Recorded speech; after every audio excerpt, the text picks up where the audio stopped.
Bonjour à tous et merci de nous rejoindre sur motorstv.com pour un nouveau débriefing MotoGP. À mes côtés, pour commenter cette course de ce week-end en France, Jean-Luc Roy. Bonjour Jean-Luc. Bonjour Laurent, bonjour à tous. Alors, énorme succès populaire Jean-Luc, puisque nous étions en France avec beaucoup de spectateurs. Absolument, je crois que c'est l'un des événements, non seulement de sport mécanique, mais dans l'absolu, qui a été capable de rassembler le plus grand nombre de personnes. Plus de 88 000 spectateurs, c'est ce que Claude Michy, l'organisateur omniprésent et très efficace, a donc annoncé. C'est formidable, parce que de mémoire, c'était 82 000 l'an dernier. Donc ça veut dire que la croissance est continue. Ça veut dire que les sports mécaniques, il faut le dire et le répéter, quoi qu'en pensent nos ennemis et certains grincheux, sont toujours capables de rassembler énormément de monde en France. Il n'y a plus de Grand Prix de France auto, malheureusement, en Formule 1, mais il y en a un à moto et il connaît un succès formidable et c'est un grand bonheur. Et en plus de ça, on a eu quand même 3 catégories qui ont été extrêmement disputées. Il s'est passé énormément de choses. Malheureusement, pour les Français, ça n'a pas été vraiment terrible. D'ailleurs, on va retrouver Valentin Debise qui va nous dire bonjour. Salut Valentin. Salut à tous les deux, bonjour à tous. Donc on se retrouve pour la 4e manche du championnat du monde MotoGP. Donc pour moi, ça a été un week-end très difficile, c'est même un week-end à oublier. Alors effectivement, Jean-Luc, ça a le mérite de la franchise. Pour oui. Valentin, ça s'est pas passé vraiment très bien. Et non, le pauvre, je pense qu'il s'était mis comme beaucoup de pilotes français. D'ailleurs, c'est un peu le mal français, hein, soyons clairs.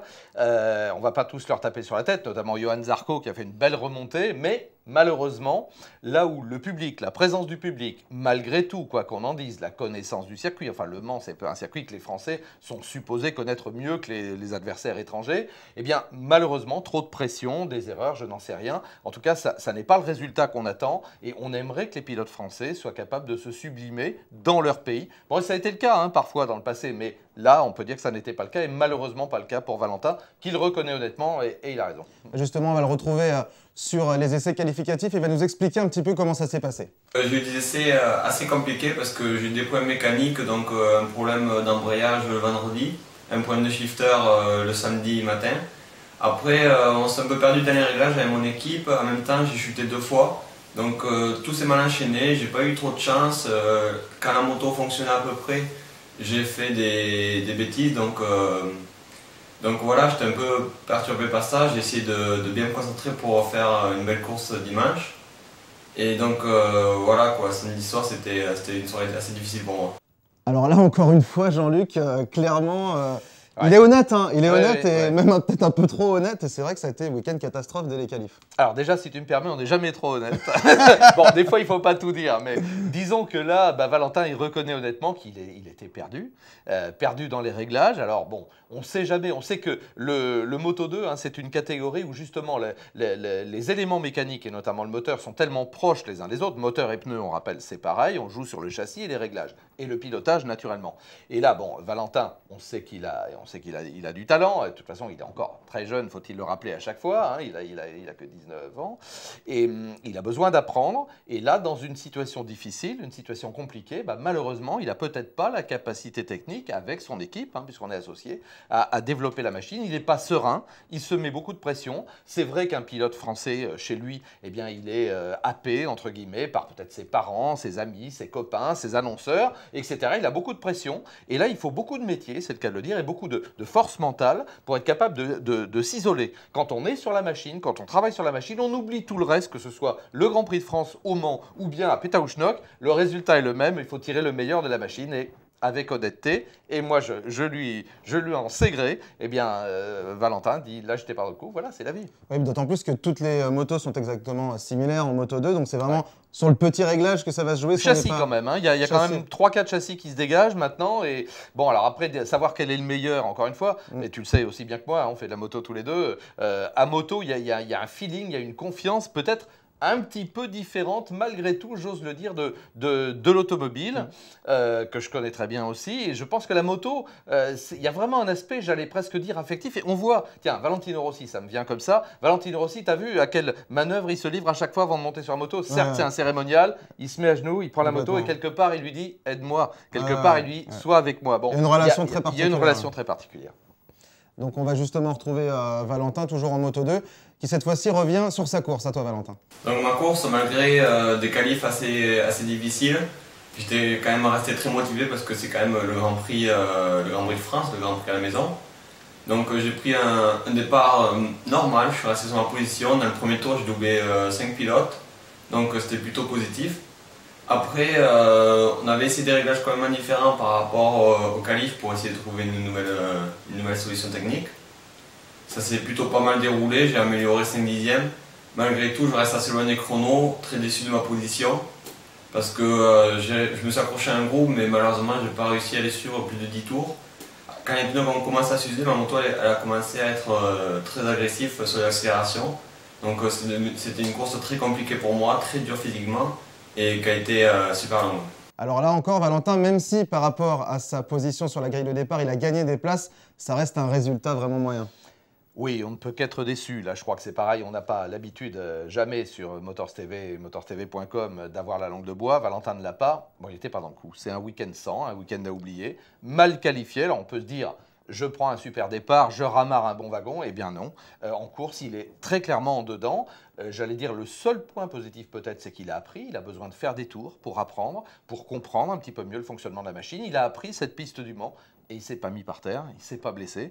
Donc voilà les points positifs. Le reste, il vaut mieux ne pas en parler. Malheureusement, pour ce qui concerne sa course à lui, et peut-être tu vas me poser des questions sur les autres Français, mais elle est moyenne, très moyenne. Et complètement, justement, on va essayer peut-être de trouver une explication. Alors on y reviendra ensemble, Jean-Luc. Valentin va lui peut-être essayer de trouver un début d'explication sur pourquoi les Français ont eu du mal au Mans cette année. Selon moi, on a un peu de mal tous les Français au Grand Prix de France parce que contrairement aux Espagnols ou l'Italien, on a seulement un Grand Prix à la maison, donc on tente le tout pour le tout. Donc là, on a pu voir Jules qui a fait une course prudente, qui finit quand même 11e. Randy qui a essayé de tout faire, qui finit par chuter. Donc c'est assez compliqué parce qu'on a beaucoup de pression, beaucoup de journalistes. En même temps, le Mans, c'est un circuit qui est assez compliqué avec beaucoup de bosses et beaucoup de freinage et de accélération. Donc c'est un circuit qui est très facile à chuter, on a pu voir ce week-end avec le nombre de chutes impressionnantes. Donc voilà, toutes ces raisons font que les Français ont du mal. Alors voilà, Jean-Luc, c'est vrai qu'on en avait parlé un petit peu tout à l'heure. Effectivement, le français en France a peut-être, on va dire, moins de chance que les autres, mais ça paraît difficile. Je te dis, le mal français, moi j'aime bien l'appellation, mais là il faut, enfin je sais pas, il y a un travail psychologique à faire. Il faut se dire, non d'un chien, on est devant son public. Moi je préfère quelqu'un qui ose, qui tente, et je vais être cru, qui se met à la limite par terre. Tu vas me dire, alors bravo Andy Le Punier, parce que lui il se met par terre tout de suite. Non, c'est pas ce que je veux dire à l'évidence, mais au moins il faut oser, il faut tenter, et puis il faut se préparer mentalement. Faut, je l'ai dit, bien cloisonner son activité tout le week-end. Il y a la représentation d'une part, il y a les copains d'autre part, et il y a le boulot. C'est un boulot. On est là pour tirer le meilleur, et manifestement, au plan psychologique, les pilotes français ont un souci. À l'exception, on le dit, on le redit, de Johan Zarco, qui se qualifie correctement, qui prend un mauvais départ, mais qui se refait. Bon, il n'est pas sur le podium, malheureusement, à contrario des 2 Grands Prix précédents, mais il est 5e. Johan, bravo. Ça, je veux dire, lui, là, il a bien réagi. Il a fait, on peut dire, un beau Grand Prix.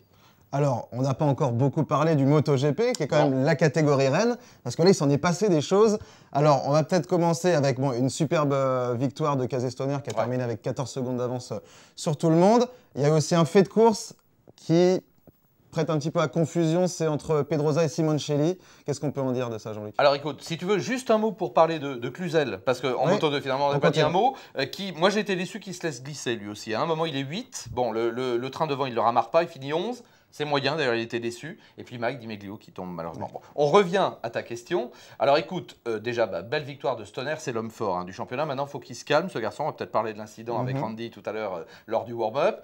En course, bien maintenant, moi j'ai pas trop apprécié, pourtant j'aime bien Simoncelli, j'aime bien les pilotes qui osent, mais là c'est trop. Et quand on voit en caméra embarquée, quand on voit de plusieurs manières l'accident, moi je suis navré, il n'a pas à faire ça. Là, il ne lui laisse aucune chance à Pedrosa. C'est-à-dire que Pedrosa, vous le savez, est à l'intérieur, Simoncelli est à l'extérieur. Si on passe à l'extérieur comme ça, eh bien, on laisse au moins. On ne fait pas comme si le pilote n'était pas là. C'est comme s'il n'était pas là. C'est comme s'il n'était pas là. Il prend sa trajectoire et vas-y, mon gars, pousse-toi. Il faut savoir quand même que Pedrosa, il est à la limite. Alors, je sais qu'on peut avoir diverses interprétations. Certains ont dit il avait qu'à freiner plus fort. Non, on est déjà à la limite du freinage. Excusez-moi d'exister, excusez-moi d'être là. Donc, il y a un moment. Non, Simoncelli est fautif. Ce qui est malheureusement embêtant, et on a vu la chute, ça fait presque mal. Moi, je me suis pété la clavette à moto, je sais ce que c'est aussi. On le voit chuter tout de suite, se tire la clavicule. C'est peut-être une partie de la saison ou la saison de Dani Pedrosa qui est hypothéquée par cette manœuvre. Je pense que Simoncelli, qui était déjà considéré par certains de ses pairs comme un pilote dangereux, n'a pas amélioré sa réputation. il a eu donc un drive-through, c'est mérité. Moi, je pense qu'il va falloir l'avertir plus durement si ça continue à l'avenir. Alors, un pilote combatif, bravo. Un pilote généreux, bravo. Un pilote dangereux, non, à mon sens. Oui, ça commence à aller un petit peu. Ça me fait rappeler un petit peu l'épisode Capirossi et Arada. Il y a quand même pas mal d'années derrière. Tout à fait, tout à fait. C'est un peu le même genre. Tu as raison, c'est exactement ça. Alors, on va revenir également. On continue sur cette course MotoGP avec, on l'a dit, donc un Stoner en forme, très en forme, même s'il y a quand même eu quelques petits échauffourées à warm-up. Alors oui, Stoner, il est remonté comme une pendule. Hein. Rien ne l'énerve plus que d'avoir des gens assez basques, tu sais, des suceurs de roue, comme on dit, c'est-à-dire des gens qui attendent son passage, qui sont là, qui traînent au milieu sur la trajectoire, et qui attendent que Stoner, qui est évidemment, a priori, est un des plus rapides, sinon le plus rapide cette année, pour prendre sa roue, évidemment, on gagne du temps, parce que d'abord, on voit bien les trajectoires, et puis on essaie de faire un petit peu mieux que lui, donc on peut améliorer son chrono. Et il déteste ça, ça le met dans des rognes pas possibles, on le voit souvent aux essais faire des gestes derrière, en montrant la selle, tiens, vas-y, mon toutou, en montrant à d'autres pilotes en lui disant vas-y suis-moi. Donc là il a cru que Randy de Pugny voulait faire ça lors du warm-up. Et surtout, je crois qu'il a eu peur, hein, en fait, finalement, parce que je crois que Randy avait, comme on l'a dit, 100 ou 120 km/h de moins. Il était en train de sortir des stands, il chauffait ses pneumatiques et ses freins, et donc il n'a pas vu Stoner arriver vraiment très très rapidement derrière lui. Et au moment où Stoner, au moment pile, c'est malheureusement comme ça que se produisent les accidents les plus terribles, à moto, mais aussi en Formule 1, on se rappelle d'un grand nombre, il a choisi sa trajectoire, Stoner, et malheureusement, Randy était en train d'aller dessus. Donc je crois que Stoner a eu peur. Alors évidemment, mauvaise réaction de sa part, hein, puisque tu as vu, on a vu l'image après, il le rejoint et il lui met un coup sur l'épaule comme ça, c'est pas des trucs à faire, il prend 5000 $ d'amende, c'est largement mérité. Bon voilà, l'incident est clos, hein, les deux hommes se sont parlé, Randy n'aurait pas dû faire ça et Stoner non plus, voilà. Voilà, c'est vrai que pourtant, Casey Stoner est un pilote qui a l'air vraiment très calme. À la base, c'est un faux calme. C'est un faux calme. Complètement. Et puis surtout, je crois qu'il a la pression. Je te rappelle qu'il a un résultat blanc, hein, puisqu'il se fait ramasser, tu t'en souviens, par Rossi. Et qu'en plus, tout le monde va aider Rossi, les commissaires de piste, et lui, on le laisse dans son trou, on le laisse dans son bac à gravier. Donc il est furieux. Donc il est un peu remonté comme une pendule. Bon, je pense que la très belle victoire qu'il a enregistrée au Mans lui a rapporté un petit peu de sérénité. Surtout quand on se rend compte, quand même, depuis quelques années, que Stoner, quand ça va pas, eh bien, directement, il a du mal à se reprendre. On l'a vu l'année dernière, il était malade, il avait mal au ventre, des choses comme ça. Et dès que ça va pas pour lui, ça va de moins en moins, en fait. Non, mais là, je pense qu'il est dans la bonne spirale. Et surtout, et il a été honnête, hein, il a dit, attention, je regrette que Danny soit blessé, j'espère qu'il reviendra vite. Et je pense que c'est sincère, parce que tu sais, un grand champion, c'est quelqu'un qui respecte ses adversaires et qui, au contraire, veut triompher d'une adversité relevée. Avec panache. Voilà, avec panache. Complètement. Un autre qui va peut-être bien finir avec panache, c'est Lorenzo, une nouvelle fois. Alors pour lui, voilà, il gère sa 4e position, il gagne des places donc avec les chutes, les problèmes, et puis finalement il reste en tête du championnat. C'est bien joué de la part de Jorge Lorenzo, c'est pareil, une belle sérénité, hein, parce que manifestement, bon, on a vu les résultats des essais, hein, les Honda, les Yamaha, les Ducati. Bon, il y a Rossi qui se surpasse, alors voilà quelqu'un qui lui en course, enfin on n'est pas 9 fois champion du monde pour rien, qui est capable de faire un exploit. Eh bien, Jorge Lorenzo, il n'y est pas très bien. Alors, il y a une passe d'armes, on se dit, bah non, il gère, il prend des points, et comme tu le dis, il préserve l'essentiel, il est en tête du championnat, ça ira mieux plus tard. Pour Valentino Rossi, premier podium sur le sec.